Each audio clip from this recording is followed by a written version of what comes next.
Welcome to the M1 podcast, set up to provide features and stories up and down and in and around the M1. Relax and listen. If you enjoy, please share and like. The posters have been put up and you've probably had callers to your door canvassing for your vote. In this episode we have Focus on Fingal, where I discussed with former councillor Killian Forde and Sam Tranum of the Dublin Inquirer magazine.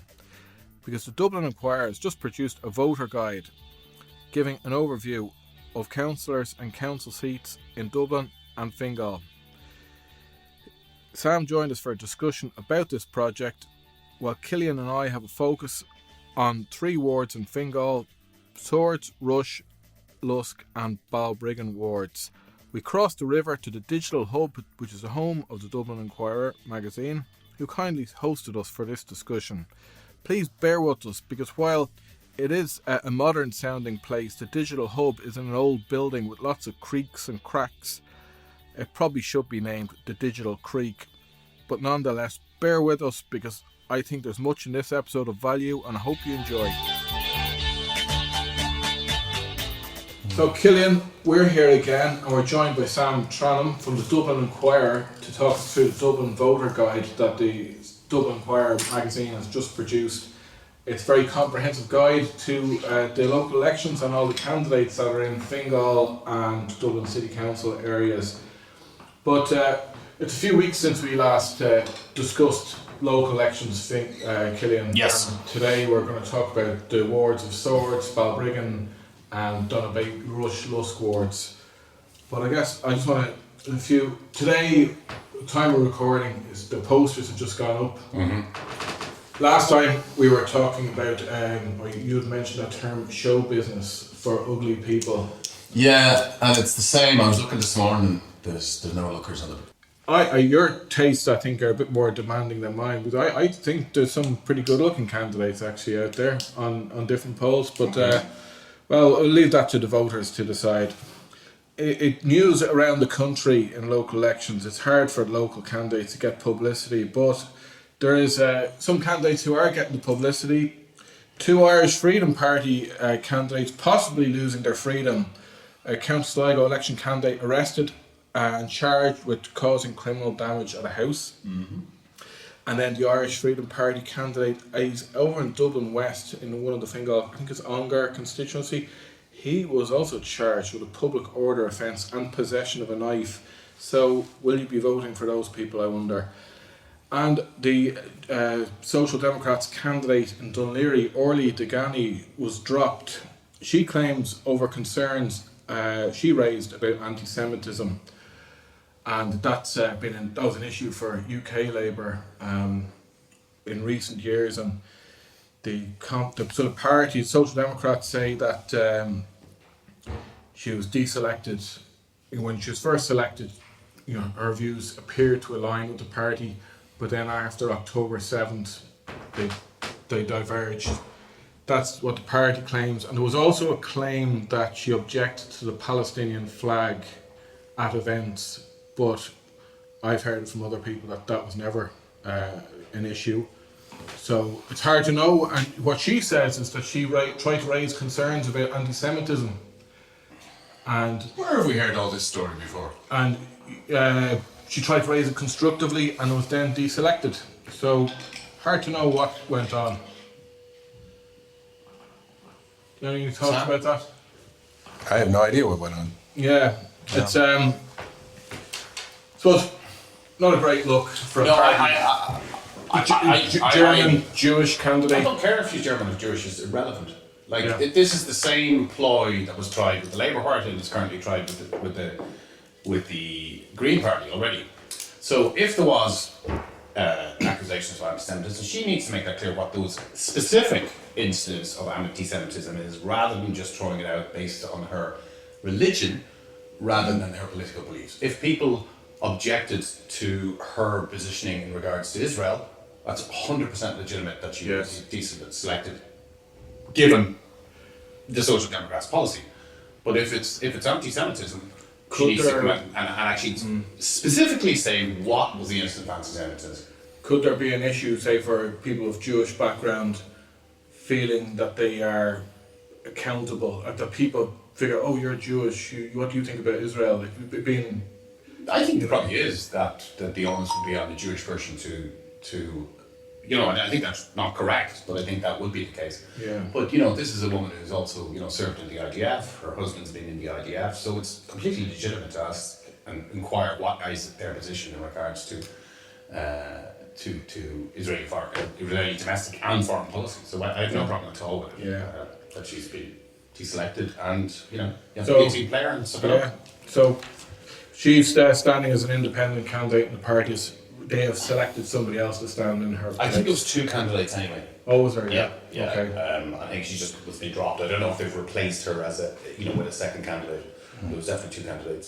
So in our last discussion, we talked a lot about the role of councillors and councils and what they do and don't do. And one thing that comes up a lot in the debate around councillors about their role is they're so busy, and that it should be a full-time role. And then, because currently it's viewed as a part-time role, hence the salary is quite low. It was at about 18,000, and now they've actually doubled it. It's about 35,000, something like that. Oh. Per year, but it's viewed as a part-time role. What do you think, Killian? Should it be a full-time role or a part-time role? Wait. First, is it a full-time role or a part-time role? Like, I was talking to somebody for a story I had today. I was talking to a few councillors about this very question, right? Okay. I wanted to just put in by way of background what the pay is and what the hours are. I said, so everybody says it's a part-time role. What are the required hours? And apparently the required hours are showing up to the main council meetings, but you don't even really have to do that. You can be absent sometimes because things happen.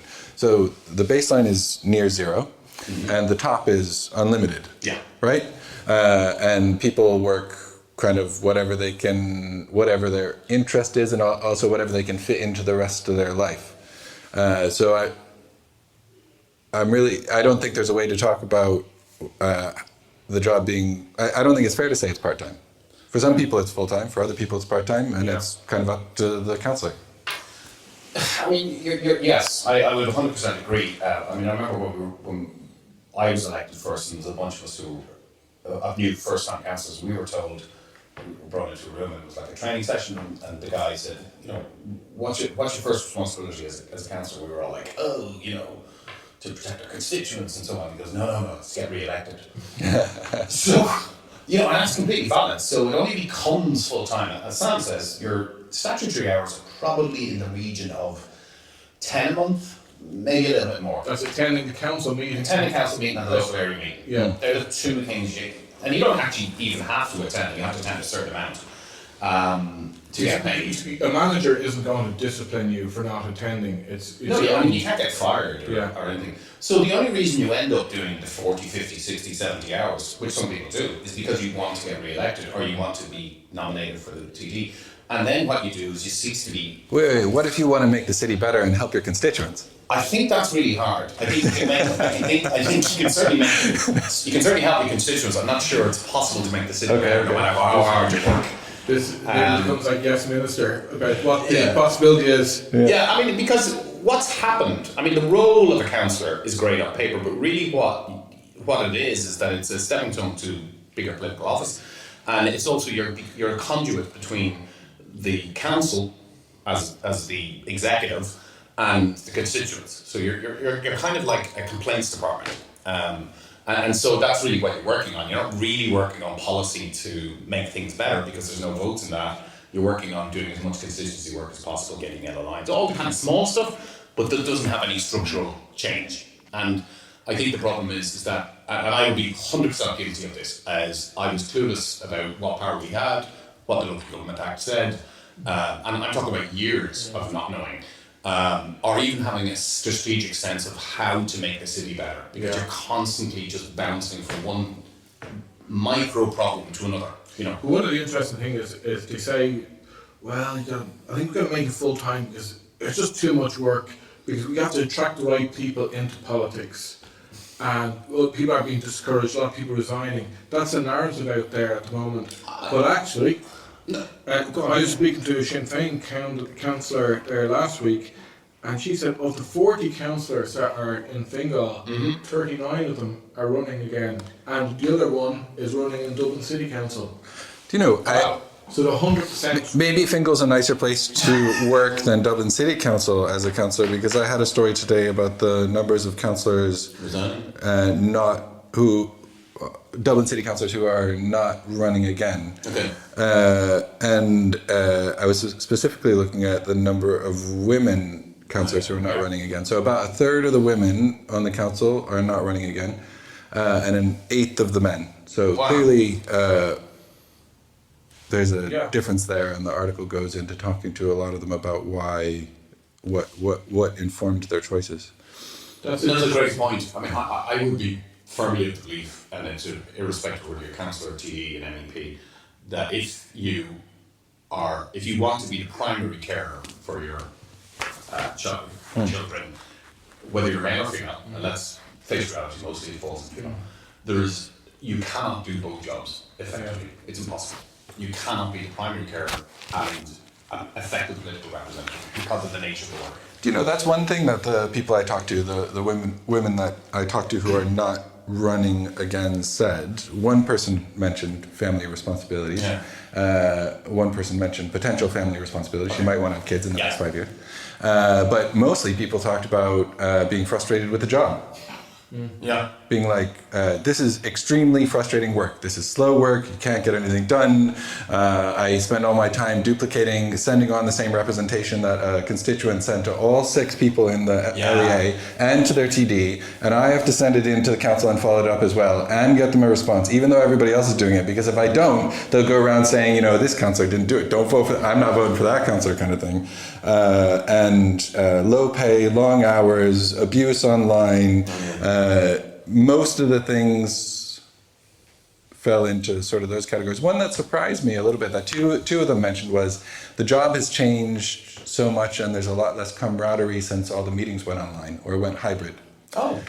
So I don't see my colleagues. All I get is the abuse online, and like people act, even your colleagues will maybe, they didn't say this, but I'm saying this, even your colleagues, the relationships can be trickier when they're fully online rather than in-person relationships when you don't see the person. Between parties and within the party, that camaraderie doesn't exist anymore. You don't meet in the council once a month and all see each other and have a laugh and notice that you're human again, much less, you know, in between at the other meetings. That's right, because in the council head office in Swords, there's, as well as the council chamber, there's offices and parties can have a certain number of desks depending on their size of the party. If you have 2 councillors, you'll have a smaller office, but if you have 8 or 9 or 10 councillors, you might have a bigger office, and you know, an opportunity there to meet your colleagues and have an office-like environment. But that's very interesting that you say that. Yeah, I was surprised that came up as well. Yeah, so. But yeah, Fingal,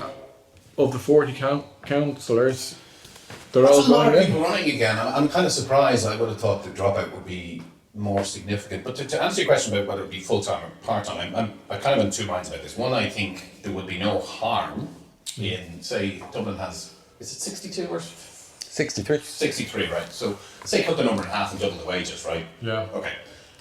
But I'm not too sure, because I don't necessarily think at local government we really want to. But then the councillors would be representing twice as many constituents each, and Dublin City councillors are already representing more constituents per councillor than anybody else in the country. Yes, and I suppose that what I would think the advantage of doing it full time is you may get more time to look at the strategic issues that affect the council. So that affect the city. I think. Now, I could be wrong. You could just end up doing more constituency. I think you'd end up doing more constituency. Probably. I was reading, you know, the Moorhead report came out in 2020. I was reading that last night as part of this article. Most councillors think that the constituency work is their main job and do not see oversight and policy as part of their job. It was like 6% see that as a primary responsibility, the oversight and policy stuff. So I think if they had more time, they would spend that time helping constituents to try to get themselves re-elected. Yeah, possibly. But the point, I suppose, is that I don't think what this is because I don't actually think you should necessarily have another layer of 1,000, I think it's about 1,000 councillors, professional politicians. Even if you took away to cut in half, you'd still have 500 professional politicians. really what the council should be is, you know, the local, you know, like a retired person who has an expertise in planning, get him on the council. Well, a woman who's heading up the local residence group. So you have a mix of skills and a part-time notion and not a career stepping stone. yeah, I think Sean O'Reilly, who was I think that would be great. she was a mayor of Fingal, and she's not standing again in Fingal. She resigned last year. Brendan Ryan was co-opted to take her place on the council, but one of the things she said was it was just too much work for the period.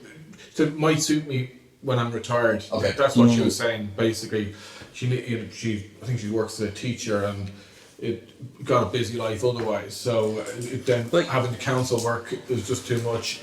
But maybe at a later stage when time is free, maybe she'd come back to it.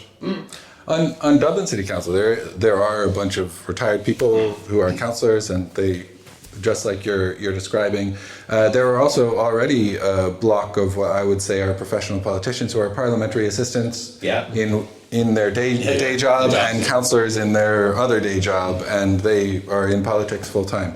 So that's already happening without making the thing. That's it. Yeah, that's increased a lot, I think, over the years. I mean, you have term limits in council. And there's other blocks as well. It's not just those two blocks. I mean, if I was to run again, notwithstanding what I said about the constituents, but you know, in theory, I would run on a single issue and make it clear. Like, I'd love to do this. I'd love to run on a single issue, say transport, right? I'm going to run transport.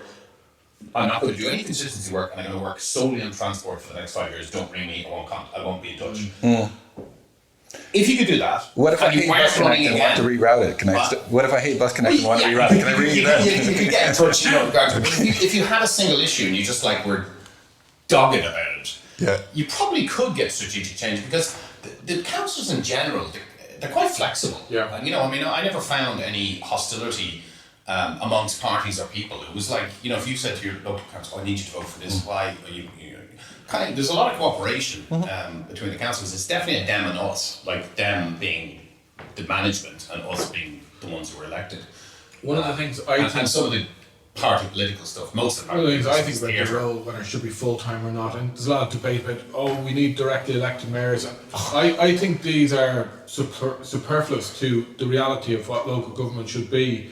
Is that let's give councillors more power first, and maybe give councils more power, like primary care centres. I think that should be within the remit of councils. The education training boards, they should be under the remit of councils.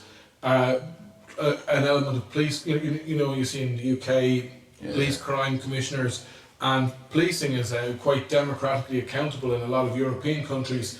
It's not democratically accountable here, but maybe community policing and aspects of policing could be accountable to the local authority. So maybe a general programme of reform of local government that would then maybe change the job description, the role description of councillors, and then you see, well, do we need full-time people at this level? When I was talking to Jeb Nash there recently on an episode for... I thought the idea of it's been watered down in such a way that it's no longer recognizable to what I thought the idea of a directly elected mayor was, but I thought the idea was to bring democratic accountability into the executive branch of the local government now. Like, it's one thing giving the elected councillors more powers, but then still the CEO can do whatever they want or do whatever the department tells them. So the idea was to make that position democratically accountable and maybe a cabinet around that position, right? I think so, yeah. With the mayor itself, I think it was a hybrid role between, it was like, you'd have almost a chairman, chief executive kind of role. The city manager still having that chief executive role, and the mayor being the chairman. It is. But it wasn't entirely clear because it does seem a little strange that the people who live in a given area don't get to have any say in what that chief executive is doing. There's no... So I think they don't have to listen at all to the people, and they might not even live in the area. The mayor could be one reform, and then the functions, what I was talking about there, could be another. When I was talking to Jed Nash for the episode on regenerating Drogheda, he was talking about the proposal to bring back town councils.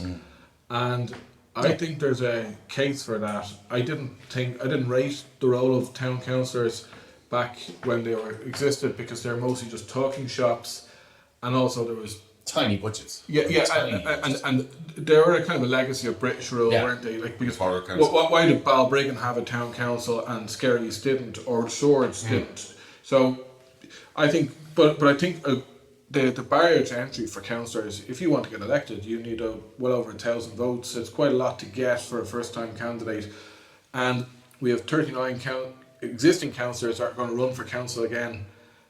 Elections favour the incumbent, and so with this episode we're talking about the elections coming up on June 7th. Sam, the Dublin Inquirer, you produced your second voter guide. So you contacted all the sitting councillors and candidates that you could find, and you asked them some questions. Tell us about that project.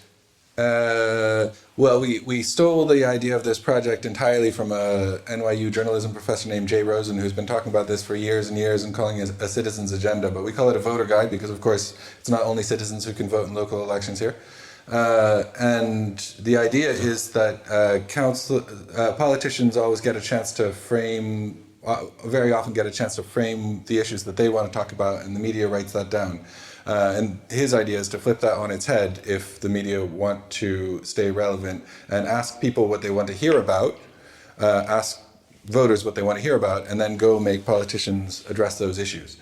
So we did a survey reach as many people as we could, both in our readership and sort of with online ads to reach as many people in the city as we could, and ask them, what issues would you want to hear about from local election candidates when you're making a decision to vote, and got a huge pile of responses. We did separate surveys for Fingal and Dublin City Council, which are the two areas that we cover, and sorted those and found the top 8. And then I've been going around asking every candidate I could find, could you answer these top 8 questions for me and give me a headshot, and we put it up on a little website that somebody very kindly built for us, where you can find out what your local electoral area is. If you don't know what it is, go there, see who's running. Dublin Voter Guide 2024.ie, I think it is. That's right, yeah. So you can go find out what your LEA is if you don't know what it is. Go see a list of candidates who are standing there, and see how they answered these 8 questions, which hopefully will be things you care about. So the LEAs are the local election areas. That's the kind of the ward or the constituency that councillors sit in. And you spoke to candidates in Fingal. What were your impressions then? Or you wrote to them, or did you speak to any of them? I'm just doing it by email. I've got a list of about 200 candidates so far, so there's no way I could talk to everyone individually, unfortunately. And I mean, unfortunate, because they're probably a lovely bunch of people. It's always fun to talk to people. And any themes, or what were your impressions of the answers that were given? So you asked them, for example, about housing, which is probably the number 1 issue in the country, isn't it? Do you know what? I was surprised. Like, I read the papers every day, or much more than I should, and I'm on Twitter way more than I should be, and I would have thought that immigration would be the top issue on everybody's mind, and it was not at all, at least. And I don't think it's just because it's a self-selecting audience of people who read our particular publication wouldn't be people who are wound up about immigration, because we did run ads on Facebook to a general geographical audience, and you would think you would reach a lot of people. But even there, so housing was the top issue for sure. There were some differences in the issues that voters in Fingal and voters in Dublin City brought up, which I thought was interesting. So housing was the top for both. But number 2, maybe in Fingal, was, okay, when you're building housing, how are we going to get amenities to go along and services to go along with it, not just a housing estate with no GP, with no recreation, with no anything. That wasn't an issue in Dublin City Council. Instead, the next issues down relating to housing were more like, how do we improve the quality of housing? All this crappy rentals that are falling down, this kind of thing, and vacancy and dereliction. So those are quite different. Another one that popped up in Fingal, of course, that didn't pop up in Dublin City Council, is the airport. And one thing that really stuck with me is how critical of the airport I think every councillor who's answered so far, or every candidate who's answered so far, has been. It's like, the airport is important for jobs. Yeah, I was quite really surprised about that. But but we don't want it to grow anymore. Yeah, But it's also about Critical things next. it's the whole airport. I never knew even the airport was an issue in Fingal, Yeah. even though I'm just on the border. But like when I was going through all the answers, it's like a lot of people have a lot of opinions about the airport, not just the size or the frequency, but like the transport to it, the available amenities, the cost. It was quite incredible. Like, it's like as if it's their city centre in a way. Yeah, nearly. Well, Sam, I thought the guide was amazing. Really, really incredible. And I think candidates should really try and use it because, it does give a space for them to say what they want, and some of them use it really well. Some of them seem to just copy and paste from their own party political manifesto. Sinn Féin, actually, when I started contacting all the candidates, they, I think all parties probably did this. I got in touch with their central management or party campaign coordinator and said, look, this guy's, and Sinn Féin sent an email with which someone forwarded to me with like suggested answers to Dublin Inquirer. And so you'll see that a lot of the Sinn Féin candidates, and there's loads, like this is another story we had in Dublin Inquirer today. Sinn Féin's running at least 28 candidates that we know of in Dublin City, which is twice as much as the next party down. Wow. And so there's loads of candidates, and almost all of them got back to me in contrast with some of the other parties. And they very often use this template, and they just send it the way it came to them, or they may adjust it to their own local area and ideas. I must say, I thought the Green Party candidates really seemed to individually have made an effort to completely localise their responses, which is really nice. And I did see, I think some of the Sinn Féin candidates from when I looked at it about a month ago has been updated whereby they've actually been a bit more specific about the area rather than just what they took from the head office. Very good. Which maybe that's what they were instructed to do. I love the idea that, like, whatever it is, the military council in Belfast or something is sitting around the back of a pub being like, all right, lads, what do we tell Dublin Inquirer about dog poo? Right, same at the airport. So, Killian, yourself, myself, we focused on 3 wards on the M1 in Fingal. How did you find talking or researching Donabate ward? What's it called? Is it it's Rush called Ward or Rush Lusk, and includes the 2 towns of Rush and Lusk, and then Donabate and Portran, and there's quite a lot of fruit farms would be the best way. So it's kind of rural area. It's got Old Village, which is Portran, and Donabate are both old villages, and then Rush and Lusk are these quite huge satellite towns, which are originally very, very small. So I talked to a couple of candidates there, a couple of councillors who are sitting, and a couple of candidates who are running. And in general, I don't think there's going to be any huge surprises in this area, but probably because,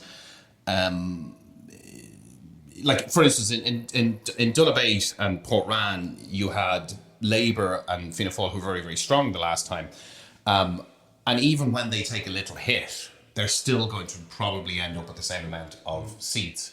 And so you're looking at something like, within the trends for the national, and Sinn Féin in Fingal have had a disastrous last local election. And so they have quite a significant jump to make to actually get seats. So, in this case, Sinn Féin in Rush Lusk in 2019, we're on 5% of the vote. The quota is, 17%. So, do I expect them to get it? Yes, probably you would expect them to get it. They left the candidate selection very late. He's very young, doesn't have a track record in the community. Will the brand be enough to get him over? Possibly. But there's, strong candidates there. As you said, they're all running again. Sitting Labour councillor Robert O'Donoghue. Yeah, Robert. He topped the poll. It's Brendan Ryan territory. And they have a strong second candidate for Labour. Well, this is why. But I don't think they get it. I think if you factor in that they're going to lose votes on the national level, that the memory of Brendan will kind of fade, and so on and so forth. Yeah, but even if they have to vote, they're still going to get 1 seat. Mm-hmm. So you'd have to say that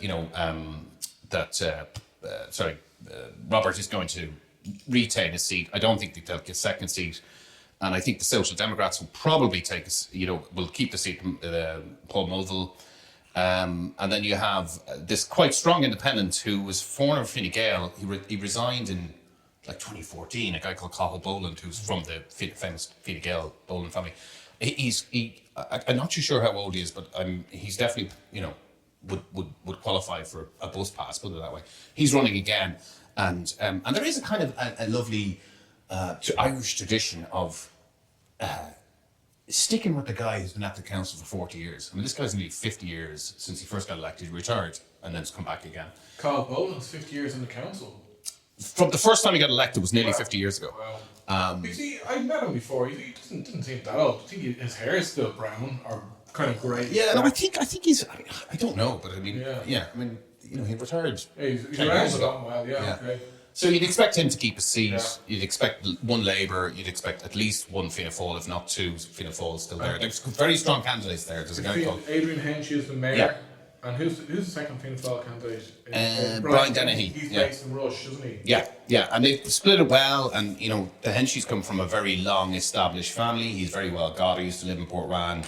The whole place voted for him. They didn't care what party. So you probably have that very strong parochial Portran vote tagging on to the Donabate vote, and they probably could get 2 seats there again. That's interesting. So it's kind of hard. Incumbency favours candidates. So if you're a sitting councillor, you have a better chance of getting re-elected. But then also it's your locality and the pool voting for the local fella. Yeah, I mean, what's really interesting, I found just looking at the numbers because I love this kind of stuff anyway, on Rush and Lusk, was Fine Gael had basically got a quota. And they had 2 lads and they split the vote. They were about 80% of the quota, so they were on like 1,600 votes between the two of them, and they needed to get 1,900, right? And you're looking at it and you're going, dead cert, they're going to get it.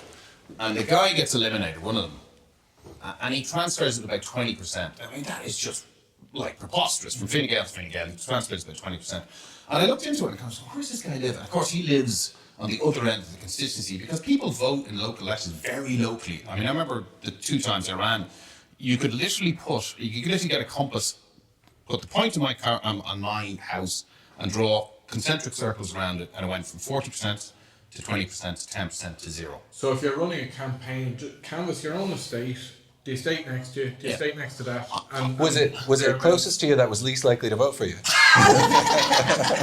Funny enough, the first time actually, I didn't do that well because I think we were still a bit bogey, Sinn Féin were still like, and so the best boxes were a little bit further away. But the second time, it was literally a concentric circles, 40% like around my area. There was about 1,000 houses. There's you're elected, and then further out and further out. And I suspect it's the same. I mean, I know it's the same. Talk to other people, but that's why when you look at it, it's very hard to tell.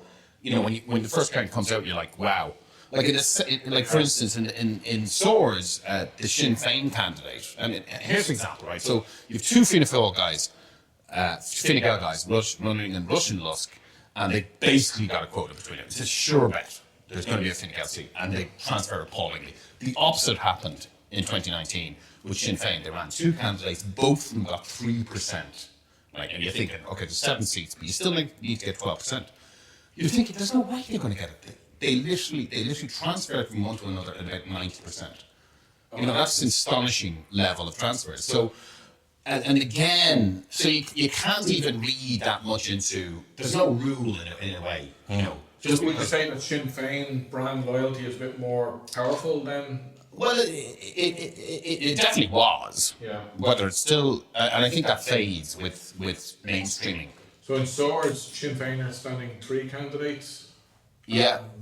3 candidates in Swords and just the one in Portland and Donabate. They have 1 seat in Swords, and it's a 7-seater. Now, in a 7-seater, 3 candidates still. I mean, they're sitting on 6% from 2019. Even if they treble their vote, right? So if they get treble what they got, they're still only borderline going to get 2 seats. Okay, so it's a big challenge for them. I don't think they could pull off 3 seats. Okay. It'd be unlikely. So I spoke to a couple of candidates in the Swords area, and they're very much talking about their personal vote as opposed to party affiliation, and just find their campaign on base of party policies. That doesn't really feature. It's their personality that they're going with, and I think the people for profit will pick up a seat in Swords with the guy called Ollie Power. Do you think so? Yeah, he's been at it a while. One of the things that struck me was how few of candidates who not elected and who are young, how late they've left it to start actually canvassing. I mean, What do you mean? I mean, you talk about people who were selected in February and January, and you're thinking, it doesn't give you an awful lot of time to because there's not even so much to be known. It's to have a bit of credibility that you're not looking for a transactional deal. So like for instance, the first time you go and meet the voters is when you're asking them for a vote. There's the transactional deal, right? As opposed to I've sent I've been involved in the local GA club and you have that credibility that it's not just you looking for something from the So he's a school teacher. And he's been cracking away since properly since October. He did his winter of knocking on doors. He's campaigning locally. I think he'll get elected. I think there is a left seat there, a hard left seat, and I think he'll get it. So there's another councillor there, Dean Mulligan. He was sponsored by Cllr Daily or supported by Cllr in the last election, and he's standing as an independent. I don't know if he stands under the Independent for Change banner, but it's... Oh, that's right, yeah, he was under Billy Change last time. But I think... That's a party, though, it's not a non-party independent. Is it? It's a bit like Independent Ireland. It's probably more independent for each person, because I don't get the impression that they have their own structure, but they use that banner for electoral purposes. So he got elected first time last time out. So maybe himself and Ollie will compete for a seat. And the Greens have a seat. How many votes did they get last time? They got 10% last time. You need 12% to get elected. So say even if you half it, I think they're vulnerable anyway. I still think I would imagine they're vulnerable. I think there's a lot of I think there's a lot of unfair disquiet on the Greens in general. Yeah, I agree. I think what you were saying there about their sense about the role of a councillor, it suits a lot of the Greens in terms of their concerns for the environment and the surroundings. I think every council should have one Green person on it. It should be mandated by law. They're not careerists. Okay, some people might call them naive and this, whatever, but like they're a different sort of party. Yeah. And I think they get unfairly maligned in general, like for years, about going into power and doing these things, and they get blamed for all those things which are really not. There's a lot of vitriol expressed against the Greens. Yeah. But while in 2011 that destroyed them, they lost all their Dáil seats and they went to just having 3 councillors at that point. Yeah. And now they're back up to 50 council seats and 12 TDs. So they've been destroyed and come back, but I don't think, like, the vitriol, yes, it's there, you can see it online, but maybe those people were never going to vote Green anyway. Yeah. There's vitriol against all politicians. There's an entire media outlet dedicated to vitriol against Fianna Fáil and Fine Gael, right? Yeah. There's a whole segment of people who hate Labour for what they did during austerity. There's people who hate Greens all the time. There's not a lot of popular parties at all. Which one would it be? I wonder about Labour, because... I hear Sinn Féin are traitors. I hear this all the time. The level of vitriol expressed against Labour, that went with their role in government. Yeah. Whereas maybe 15 years ago, there wouldn't have been vitriol against Labour. But maybe there is a sense... I think there's a real anger from Labour from 2011. A real anger. That's lasted. And they've struggled with leaders since then and relevance. And the last piece of kind of hope for them has disappeared because the Social Democrats, I think they're gone after this. I really think they're... and it's really weird because I was thinking about this last night. Like, I think they're effectively over. And I think this is going to be catastrophic for them, this election. But the weird thing is, what did the trade unions then do? Because now they don't have... if the Labour Party effectively disappears... Yeah, I'm not sure. I'm not sure in the constitution I don't think any trade union is affiliated with Labour anymore. I didn't know that, sorry. So SIP2 used to be their main affiliate, and a lot of SIP2 officials were, and possibly still are, candidates, but that's maybe a legacy issue. But do they not, is there not some sort of grant they get from the unions to kind of keep the coffers, SIPT the lights on. SIPT used to contribute, but it was never as strong as, say, the relationship between UK Labour and the trade unions over there was. Like, their Unite, for example, would give £2 million a year to UK Labour. Okay. And I actually remember when I worked in the City Council in Newcastle, and I went to a union meeting, and they were talking about the link between the Labour Party and where subs go, and a percentage of union subs will go to the Labour Party, and what that got the union in that area was members on the local committees of the party, the local. So it got them some influence, got them some power, but the relationship, and so that was throughout the UK, the GMB and all these big unions having influence with Labour. But the relationship with Irish unions and Labour was never that structured. SIPTU had the probably strongest relationship. I'm not sure at what point they disaffiliated, but Unite were also a strong affiliate, but again, the relationship was never that strong. But I suppose it's a cultural issue, maybe a cultural alignment with unions. And well, yeah, if Labour do get destroyed, and where does that leave them?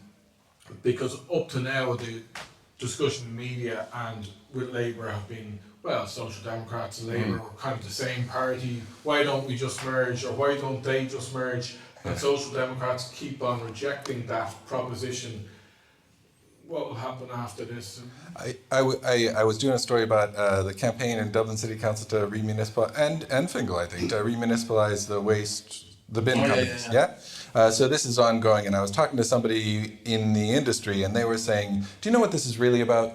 This is about Sinn Féin, the Soc Dems, and Labour all competing for union votes, because the unions want bin brought back into the council, because nobody cares if clerks in Dublin City Council go on strike. Doesn't affect anybody. Nobody would even notice.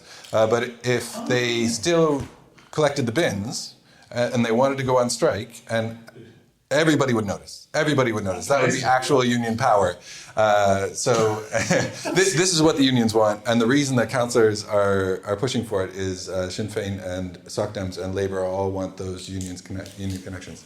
Do you think there's any sense to this at all? Who suggested that? Secret source. I cannot remember. Somebody in the waste management industry. A business person. Business person. I mean, when you explain it that way, it makes imminent sense, because like if the council went on strike tomorrow, water wouldn't. They went on strike a few months ago. Nobody noticed. I actually didn't even notice. Yeah. I think there was 2 days when the press office wouldn't answer our queries because they were on strike, and we're like, you don't answer anyway. Usually, no, they do. They're pretty good. Bins would be correctly. Yeah, I mean, like what? The lights would still go on because they're automatic. ESP. I mean, They contracted everything out. Yeah.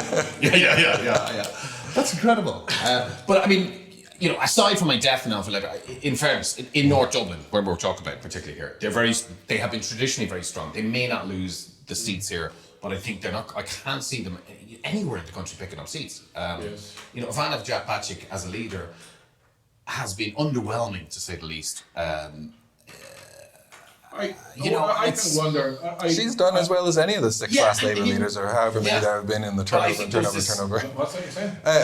How has Ivana Bacik not performed as well as the last 3-4 Labour leaders as they've churned through their 2 or 3 It's the TDs? expectation that somehow this was going to turn. So that's what I mean. Yeah, but there was the same expectation with the last 2.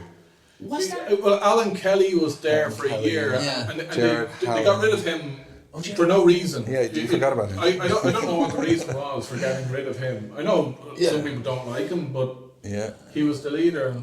I don't know. It seems like I think a lot of I don't know. I'm not. I probably shouldn't even be talking. I don't know anything about politics, but I feel like people are still really pissed off. A lot of Labour's natural voters are still extremely angry about the things they did in government during austerity, and it's not been forgiven. And Soc Dems are coming in to take some of those votes on policy, and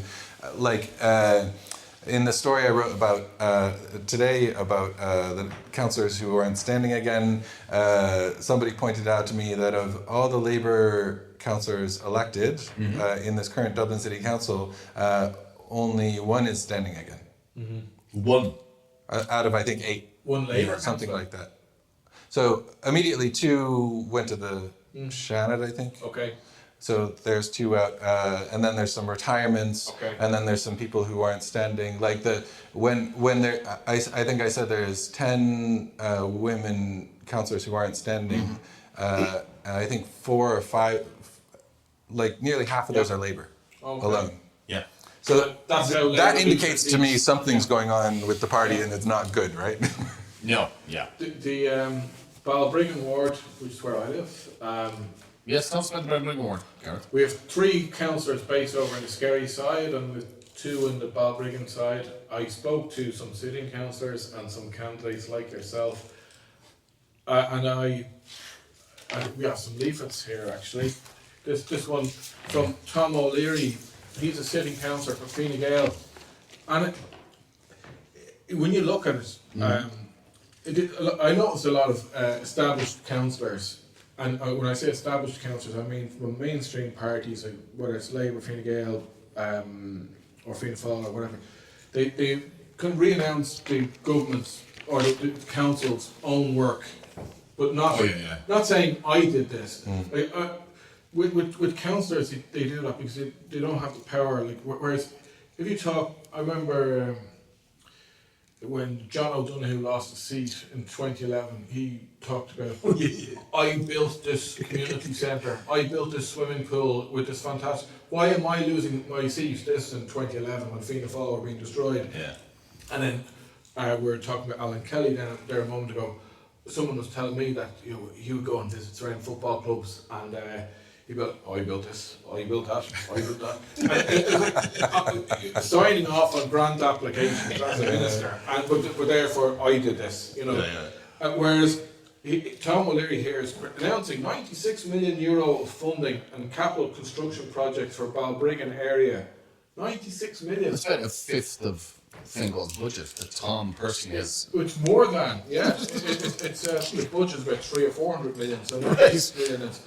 And he's saying like 5 million for electric vehicle charging points in the next 2 years in Balbriggan. Really? 5 million? Has he just collated all the different bits of the departments and put them into kind of a? Yeah. So he's got some algorithm going on that he. I guess it does tell you something about him, though, because the things he thinks are worth highlighting are the things he thinks are worth pushing, right? Worthwhile. Yeah. Well, it's an overall message of we're investing in Balbriggan. It's a great leaflet, in fairness. Yeah. He's done a really good job. Yeah. I mean, I've got Bryn Edwards' leaflet from Balbriggan, and it really says Bryn is people before profit. people before profit, and it doesn't say anything beyond he wants a swimming pool. The rest is kind of generic. He could be running anywhere in the world, actually, and I always loved the story, introducing Bryn Edwards. My name is Bryn Edwards, and I'm the people before. No information about what he does, where he comes from, why he's doing this. I love the personal story. Like, who's this person? Why are they running? What motivated you to get involved in politics? Yeah, I mean, even what you studied, what you work at. There's no information. It's a really, really poor leaflet, and he could be running in any constituency in Europe based on his leaflet. And you were saying there that Ollie Power has a chance in Swords. Yeah. But you're kind of dishing. I haven't seen Ollie's leaflets. I've been talked to some people around, and also I've had a look at his Twitter feeds, and it's very localized. Actually, it's a nice mix between local stuff, which is really specific, and then kind of the broader people before profit stuff. Yeah. He's very involved in CATU, this campaign against tenants. So Yeah, I think the people before profit have done really good work with CATU. Yeah. That's the tenants' rights organisation, setting up groups, just offering practical advice. But I agree with you on the leaflet. It's just people want that. People are so disconnected, so you need to really local. You really spell it out for them. And the thing about this kind of stuff, like the hard work is not making this. The hard work is delivering this to 10,000 houses. Yeah. I mean, you can do about 200 houses an hour, right? Yeah. So 10,000 houses takes 550 hours, whatever. Yeah. So, it takes a lot of time. If you're going to spend that amount of time delivering them, and delivering leaflets is a great way to meet people and so on and so forth. And get exercise. So if you're going to do it, just spend a bit of time, just localise and get your picture taken outside the local school, whatever. Yeah. So people can relate. Oh, okay, this guy's one of us. He's on our side. That doesn't say it. Tom O'Leary's the Fine Gael one definitely says, Tom's got pictures inside of of relevant projects that he's talking about getting funded. Yeah. And if you're a local person, you go, oh, you might read it. I don't think you'd read this one, the Bryn Edwards one, because there's nothing. It doesn't say anything on it. I'm not sure about. And there is Tony Murphy. He is an independent councillor for the Balbriggan area. Yeah, I mean, again, it's a decent leaflet. He's got something about the area and a long list of a CV of all the things he's involved in. So, you can kind of go, yeah, he's up for us. Yeah. He's one of us. He's on our side. I remember when I was drafting content for a leaflet, what was it you said the first time, 2014, I was standing as an independent. Yeah, what was that here? Maybe just don't sound like an idiot, I suppose. Maybe that's the main thing about the leaflet. Or yeah, I think it's just like don't put down stuff to make yourself be better than anybody else. Like one of the things I always, even when I was involved in active politics, I used to people would put down on the leaflets, I'm chair of blah blah blah blah blah blah, right? And it's like people who kind of say, well, I put down a motion at the city. People don't know what that means. Yeah. Stop telling people information that they don't know what it means. Like, I'm chair of the executive committee of the housing subcommittee, blah, blah, blah, blah. It just sounds bureaucratic. Yeah. It makes you sound like a bureaucrat. If you listen, Tony's really overdone it. Yeah, he's members of lots of committees and a chair of 3, former chairperson of another, and he's on strategic policies. Yeah, it's a strategic policy committee. I was the chair of this finance SPC. I think I put that down as I chair the budget group. Yeah. Our lead You're a budget man group. inside They're them. trying to say, okay, if you put down SPC, nobody's going to, literally nobody's know what it's going to be. Yeah. It's like when, councillors used to use the word alderman. Yes. On the alderman. What's that mean? I didn't know until I ran for election what an alderman was. Can I ask you guys a question? Do you think it matters if a candidate or councillor lives in the constituency? For getting elected or for delivering? For either. I was surprised to learn that a lot of people don't live in their constituencies. You shouldn't need to, because it should be about a car or a bicycle or whatever can get you to where you need to go. So it shouldn't be an issue, but sometimes it's just that perception of I'll vote for the local lad. That's. Yeah, I was thinking when you kept checking the things to see if it says he's one of us. Yeah, like even at your address, I think it's important to put down. Yeah. No, I think for getting elected, it's definitely a huge help. And then you can move on. And then for doing your job. Yeah. Well, sorry, not for doing your job. For getting elected again. Yeah. As in for consistency work, I think it's great if you live in the consistency. So I used to live in the consistency and work in another part. So I was constantly moving around the consistency. And I remember I became obsessed with grass verges, because it was really weird. I remember when I was deciding to resign, and it wasn't just what I said, my hatred for the constituency. The other part is my mind had gone. Yeah. Why do I care about this? I would literally spot a bit of graffiti, and I would take it personally. Like I'd be on edge that I have to get rid of that as soon as possible because people are going to be talking about me about how I didn't deliver. I mean, it was quite damaging to my sanity. There's so there is no way to go home and have the job end. No, it didn't. And take time off, right? No, because I wasn't able to do it. When you go out for a cup of coffee, you might see that graffiti. When you're taking the kids to school, you might see the graffiti. There's no time when you can you became very, very conscious of not snubbing anybody. So when you went to the shops, I didn't even know how to walk properly because I'd walk and I'd contact with anybody, you're nodding away. You have to present yourself in a way. It's like you're on stage.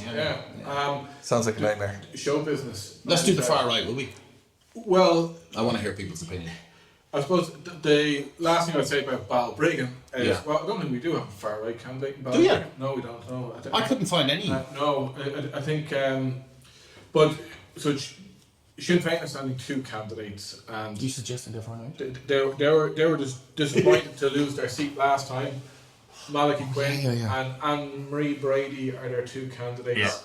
They have an office, so with the way the polls are, they're probably looking to get that seat back. Malachy was my director of elections. Oh, for Donabate. He's a very hard worker. I like Malachy a lot.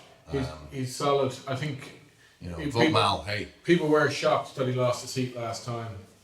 And I wouldn't say it was a lack of work, you know. Yeah. I mean, I know Malachi's. Well, I remember thinking that in 2014 he got elected because of the Sinn Féin brand, and I was thinking in relation to 2019 he should get, because I knew the vote for Sinn Féin was going to drop, but I thought, because there was a lot of scandals and all the rest of it going on at the time, but I thought Malachy should get re-elected despite the brand, but he didn't, and so now he's So you say you should think there should be a vote, seat there for him again? yeah. Who's there isn't a far right vote? Okay. Well, the risk he has is his other Sinn Féin candidate is also based in Balbriggan, so they could be eating each other's votes. Yeah. Eating each other's votes or dinner. Both. Yeah. Dinner and votes. That's you know, it. Cigarettes and whatever else. So do we know what do we know about the far right candidates then? I couldn't find one in Donabate, or sorry, Lusk. I don't think there's one. There could be, but it's impossible to tell at the moment. Swords again, I'm not sure. Are you? I mean, bear in mind that you did say that immigration didn't come up. Oh, I just said it wasn't. Oh, sorry, it wasn't a big issue. issue. Yeah, Wasn't near the top of the table. It just snuck in on the list for people from Dublin City, but the way it snuck in was people were concerned about arsons and violence and all this kind of stuff. So they're like, what are you going to do about the far right? right. Was a more popular issue than what are you going to do about immigrants? So Paul Fitzsimons is an election candidate for the Irish Freedom Party. He appeared in court in relation to charges arising from a protest in Dublin city centre. He was arrested by Gardaí on the 5th of February, and the judge agreed. His defence asked for a hearing date after the 7th of June because he was standing for election. That's a good reason to ask for an adjournment. He's due to stand as a candidate for the Irish Freedom Party for the Fingal Council in the Ongar ward. Ongar, So okay. That's over beyond Blanchard, isn't it? Yeah. I guess far right is hard to define. Anti-immigrant is much easier to define. There's a lot of anti-immigrant candidates. I'd say a lot of them, well, some of the mainstream parties, or probably better to say some of the candidates for mainstream parties are drifting more anti-immigrant to try to get some of this vote in.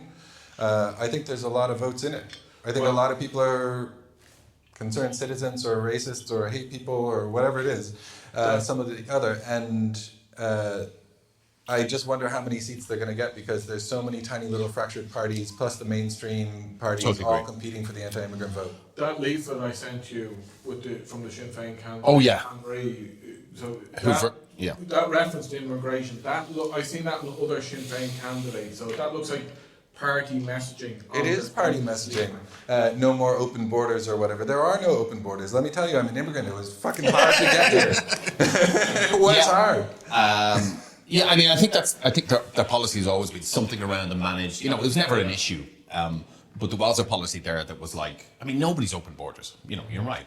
But it was interesting that they put it in it, that they felt the need to say we're not open borders, because it was never in election leaflets before about immigration, because it was never an issue. I agree with Sam. I don't think this is the far right's. Anti-immigrant. He's right. You're right, because it is unfair just to call people fascists just if they're concerned about immigration. Oh no, that wasn't my issue. My issue is basically an issue of defamation. If I called someone far right and they objected and said it was defamatory, how would I prove they're far right? There is no definition of that. I could prove that you're anti-immigrant by taking statements that are anti-immigrant. Yes. So you're right. That's the way I think anti-immigrants. I don't have a problem as somebody who's worked in an immigration space and has a mixed race daughter. I don't have a problem with people being necessarily anti-immigrant, because there is a number that you can't absorb just from a strategic planning point of view, right? Okay, so I don't really have a problem with that. I have a problem with people being anti-immigrant, because the idea... No, anti-immigration, I must say, as opposed to anti-immigrant. So, like, if somebody is objecting to the numbers coming in, I don't really have a problem. But I don't think that's the nature of these parties, because it's more to me the feeling that it's a kind of immigrant. They're not protesting outside places for Ukrainian No, immigrants. exactly. Yeah. They find the nearest person with black or brown skin and start saying these people are a problem. So I agree with you, it's not about immigration per se. So you have different parties like the Irish Freedom Party, and probably doesn't look good for them that their candidates are getting arrested here, there, and I don't wherever. think it matters. But, I think that may be a positive. I think Yeah, like possibly. if you look at Trump in the US being on trial again and again, like the people who support him don't see that as a negative. And I don't think somebody who's going to vote for the Irish Freedom Party is going to change their mind because their potential candidate was out there like burning down a direct provision centre. But I don't think that this is their election because there's a kind of a few different reasons why. The one, they've no brand at all. Like I couldn't tell. Independent Ireland, I really don't know what they are. Freedom, If you National tell me what Party. they are, Some individual They do. far-right influencer, anti-immigrant influencer people, their names are very well known among Yes. that community, and they could easily get, the couple no, but thousand votes. the big guys, the Philip Dwyers, the Derek Bly's, they're running for Europe. Yeah. Now they're not. These guys don't lack graft. I mean, they're up and down the country the whole time. But if they wanted to build a political career, they should have, in my view, if they were asking for my advice, I'd say pick a local constituency, do your graft there. But they're all running for Europe. There's zero chance. There's no chance to get to Europe. Not least because nobody knows which one is which. They're going to compete for a constituency, a voter who's least likely to vote and is least educated or likely to know how to transfer. What happens if some of these people do get elected to a council? And I think it will. Yeah. And, then are they going to show up? Are they going to immediately resign? Was the point just to show support? Are they going to show up and sit on the finance SPC and work through the budget? I really doubt it. Well, they could get co-opted. I mean, I watched it with Sinn Féin. Yeah. We got voted, and I remember Daithí Doolan told me this story that he met the old city manager. So at one point, when we all got elected, it was 10 of us, and that's block 52 of us, and we were there to shake things up, right? And we didn't. We all just got co-opted into the system because we didn't know what we were doing. We didn't know how to shake it up. And I suspect that'll be the same for these other guys. And people like to be liked. Yeah. That was the other thing. Like we as You can these be angry. You outsiders, can be the angry councillor who was the person on the megaphone outside the council office 2 months Screaming. ago, screaming, and now you're inside and you have. and the city manager knows you by name and he's been nice to you, and you're like, oh. Yeah. So the So- culture will change. Yeah, no, I think your The thing point is, is you need the council managers to like you so that when you bring your constituents' problem to them, that Yes. so councillors are probably never, most councillors are not going to be too hard on the managers anyway. But so Yes. just imagine though, your anti-immigrant fire-breathing candidate gets elected and is all of a sudden sitting on the council where they have no power over immigration. Nothing to do with immigration ever comes up. And they're expected to deal with dog poo in their neighborhood. This person is not interested in this and will not do it, I think. I think you're right. I think they're no, yes, 100%. So it goes back to this sense of okay, what will they do? So a few might get elected, and in actual fact, that may be a benefit to kind of damp down tensions. That they get elected and people go, oh, they weren't able to deliver because they're not going to be able to deliver. Even the best, most amazing person in the world cannot do anything about immigration in any of these councils, or influence housing policy, or it just can't be done, right? So we've discussed the far right there and the 3 wards and the Dublin Voter Guide 2024.ie if you want to find out more information. June 7th when it's all happening. Oh, that's why the posters went up last night. That's right, yes. It's just right up. 1 month away, just less than. I saw people on ladders and I didn't realise. And I was like, what's going on? Why are there so many problems with the lamp? The lampposts, why with the lampposts? Electricity problems, No, not that at all. So next time we're going to talk about the councils in Louth and Meath. We'll talk to a few councillors and candidates maybe. Okay, hi. If Hold you're on for up Loud for it, and Meath. Loud and Yeah. Meath. Loud Maybe talk to one of the local papers as well. Sam, how's your knowledge of Louth politics? Yeah. Like the Cooley Peninsula on the 4th account, with the transfers. Well, we had a good I've been episode there, there but I recently. avoided the politicians. Yeah, we had a good episode there recently with Brian Green on the pirate radio stations. Oh, yeah. And the pirate radio scene, it all started in Greenore, County Louth. No way. Yeah. With a Listen out ship? for that. Yeah, on the M1 podcast, yeah. Oh, I must listen Brian to that. Green told us the story. Thanks very much, Sam. Thanks very much, Killian. Thank you.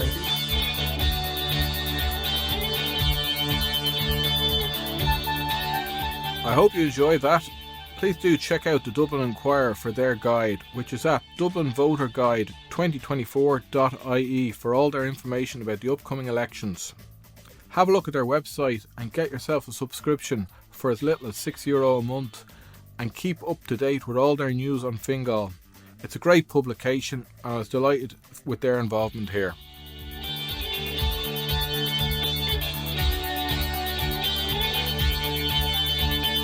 Stay with us for episodes coming up where we'll be looking at topics of interest for those of you who are up and down and in and around the M1. I'm Garrett Mullen and this is the M1 podcast, and thank you to David West for sound and editing.